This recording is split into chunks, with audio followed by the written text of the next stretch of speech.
preview season for Edges of Eternities hasn't started, but they did show the early previews at Vegas. Some people will go out of their way to tell you this is not a preview season, but they're just previewing cards outside of the season. If anything, it's the pre-season. We pre-game it. We're outside the stadium and we're sat in the back of our cars with the boots up and we're just huffing paint fumes. Look, I enjoyed Final Fantasy as much as the next guy. Well, probably not actually. I don't really give a shit about waifus or anime protagonists that have amnesia, but I'm more excited for Edges of Eternities. Edge of Eternities. Edge of Eternity. Edge of Eternities. I'm never gonna get this right. In essence, this space shit is my jam. Let's do a early first impressions of the things we've been shown already, courtesy of, well, me actually. But the sponsors for this video, if you want to buy magic cards, are coolstuffinc.com. Use code KENOBI at checkout to get 5% off your order, and magicmadhouse.co.uk for Europe. Use the on-screen code right now to get 5% off your order, as long as you're not buying pre-order or sale stuff. Alright, Tezz Carol, Captain. I'm not going to go into great detail because they revealed that a day or so earlier, and I managed to do a video about it on Friday. I will link that in the description and the cards and the end screen of this video. Go and watch that if you want the full breakdown. But in essence, there's two things I want to say. One, I don't think the card is as broken as people are saying. I said it's like a 7 out of 10. I think it's absolutely going to see some play somewhere. I don't think it's going to warp any formats. Beyond that, though, if we look at the normal art, that's great, but look at the Magali art. Oh my god. She doesn't miss. This stuff is absolutely beautiful. There's this juxtaposition of the dark figure of Tezz against the porcelain white background. You've got these like scrolls, but not quite scrolls. If you look closely at the art, there's like a ticker tape punch stamp sort of stuff going on with some retrofuturism. I fucking love this. Beyond that, we got one of each of the basic land arts. These full arts show a ship against the backdrop of a land of the associated type. The planes is probably my favorite because A, I like white cards in Magic, and B, I just like the design of the ship. There's also some really interesting details in these. So in the white one, for example, there's these weird square clouds or perhaps rings that encircle a planet. That might be something that we'll find out about more later down the line with some world building. If not, it's just a cool bit of world building that hints at a wider landscape that we're not going to see in our first time on the Edges of the Eternities. The blue one has this crystalline sort of like chandelier space station. I think there is a race that is utilizing sort of chandelier-esque spaceships. I'll talk more about that when we look at the Shocklands in a minute. And yes, I did say Shocklands. The swamp also has some sort of space station, and the structure in the background, and by structure I mean like the rock formation, does look like it's got almost a biological shell-like quality to it. Like this might be the long-dead, dormant remains of some sort of celestial titan. Similarly, on the mountain, we have two ships racing through a sort of anti-gravity pool around a collapsing planet or meteor system, perhaps. But the background has this large rock that has a very clearly unnatural circle shape on it that almost looks like a calcified like eye of a space whale or something. I'm not certain, but I really like the details here. I've been looking at these very closely. And the last one is a rain-slicked forest with waterfalls. There's two like bats with rockets up their ass flying through it. It looks very Avatar. Not The Last Airbender, that's coming later in the year. I mean Avatars in these shit James Cameron movies that look pretty. All of these will be available in Galaxy foils. That's right, they're bringing back the foil treatment from, was it whatever the space unset was. God, I can't remember. Unsanctioned, maybe? Either way, it's interesting for them to return to a previous foil methodology. It's not something we see very often. Although Wizards will return to the same name quite often and then have the cards look distinctly different. So whilst it's a cool Galaxy foils, I have yet to see a in-progress, like, shimmery rotation of a card to see if it's like the Galaxy foils of old. But the previous Galaxy foil was very cool. It's very fitting for the space set, yada yada yada. That's neat. Then we have Sothera the Super Void, a 4-mana black legendary enchantment that shows us maybe a sentient or a known or a named one of super black hole. In the original art, and by original I mean the art on this card, that's not the original, the art on this version where it's like the full border of the card, the full art card, there is a celestial body in the forefront getting sucked in and some ships that appear to be flying directly towards it. There is also this variant which has no text on it, which is quite neat, but I'm not completely sold on. It looks like a limited edition release for some DVD of a film that no one's ever heard of. The original art shows what looks like perhaps the bridge window of a ship, like observing this cosmic phenomena. It could also be a view screen. It could be a auditorium, and the central part is a hologram projection of the supernova or whatever the fuck this is. The super void, I guess, as the title of the card is. In the forefront, we can see people lining the edges of this portcullis viewpoint sort of thing to view the celestial nonsense in the middle. I've said celestial 4 times in this video. I'm going to try and to abstain from this point onwards. In short, I'm loving all this imagery. The card is a legendary enchantment, so it's safe to say that this might be a cycle where we get legendary enchantments in each of the colors. This one in particular is very strong. Whenever a creature you control dies, each opponent chooses a creature they control and exiles it, which essentially makes it similar to Grave Pact, that when your creatures die, opponents are punished for them dying by having to do a similar death. But in this case, they're exiled, which removes death triggers, and recursion, which is a very strong sort of hateful effect. The bottom part has a very, very stacksy element to it. At the beginning of your end step, if a player controls no creatures, sacrifice Sothera, and then put a creature card exiled with it onto the battlefield under your control with 2 additional +1/+1 counters on it. So essentially, it is rewarding you for clearing up everything that's in play by giving you back 1 of the creatures that was inside from other players. Please note it's things exiled with it, things sucked in by other players. In some ways, Sothera is friendly towards you, which might hint at its relevance in the story. I really like this returning mechanic. It's like someone has gone into the Eye of Terror, they've gone into this black hole and come out the other side stronger and better for it, but they lost friends along the way and we'll never see them again. This design is fucking top notch. I'm so into it. The wonderful thing about it is that it alludes to a motif in science fiction, right? This idea of going into the wormhole and coming out a changed person. The characters that see the event horizon in Event Horizon, for example, the people that see the closest of the sun in Sunshine. There's a bit in the Horus Heresy novels where some world bearers go into the Eye of Terror for the first time and they're stuck in there for what for them feels like months, but for us on the outside, thanks to time dilation, is merely minutes. They come out the other side cannibals and they're demonically possessed, but we don't. The people around don't know that. It's called dramatic irony. But anyway, they come out changed, significantly changed. This is not a reference to any of those things in particular. It's a reference to that trope. But the great thing about this is that it's a trope without it feeling trope-y. Instead, we have this world-building sort of like soft detail stuff.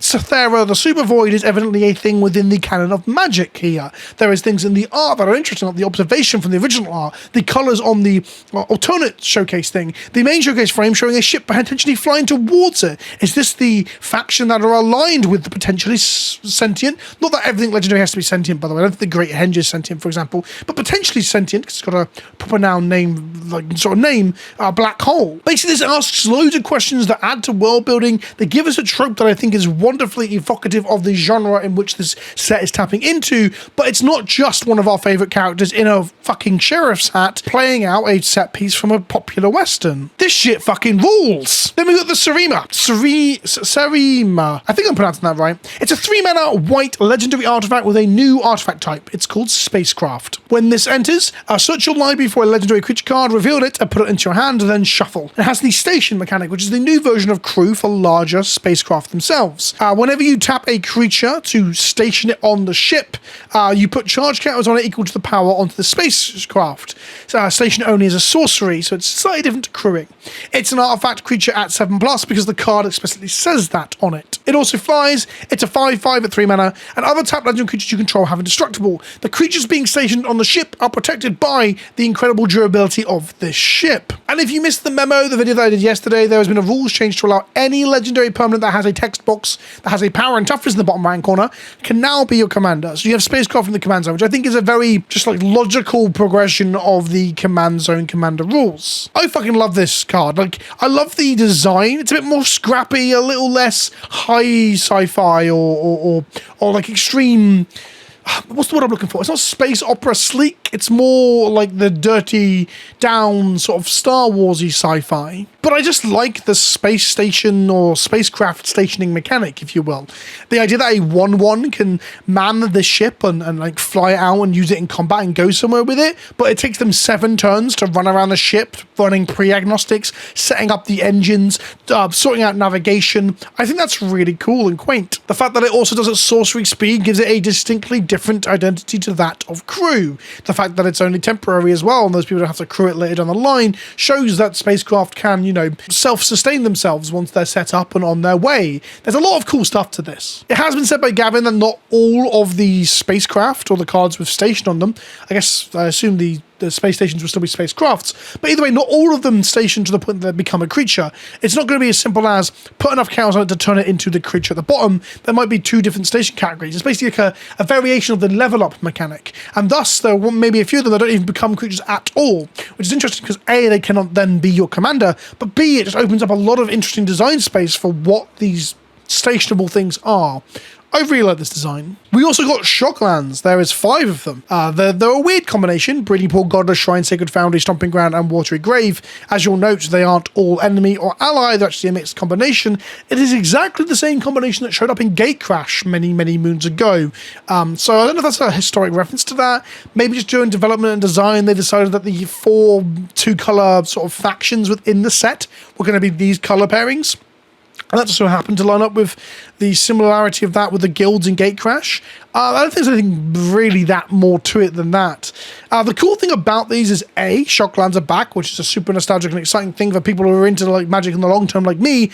But B, the Shockland prices will go down for Eternal Formats and Commander. And C, each one of the arts depicts a battle. So for example, the Breeding Pool shows these crystalline ships that I assume will be heavily aligned to one of these two colors, green or blue, probably the blue side, fighting off ships that are just too small to tell from the low resolution art we've got at the moment. But either way, it's a battle. Got the shrine is happening in the clouds behind the foreground ruins of this alien empire. The Sacred Foundry, it's much offset from the main art. The art shows a molten lava, molten metal foundry, hence the name of the card. But in this sort of like trench at the forefront, there are laser shots and dogfighting going on. Stomping Grounds is the most evident one, where there's a rupturing sort of volcano-style wood thing, which is wonderfully evocative of the flavor of red and green combining. And then we have what look like almost aeroplanes, like dogfighting aeroplanes, having a space battle. By space battle, I mean subsurface battle. It's technically not a space battle. And Watery Grave has something similar above this like crashed ship site that has like waves crashing up against it.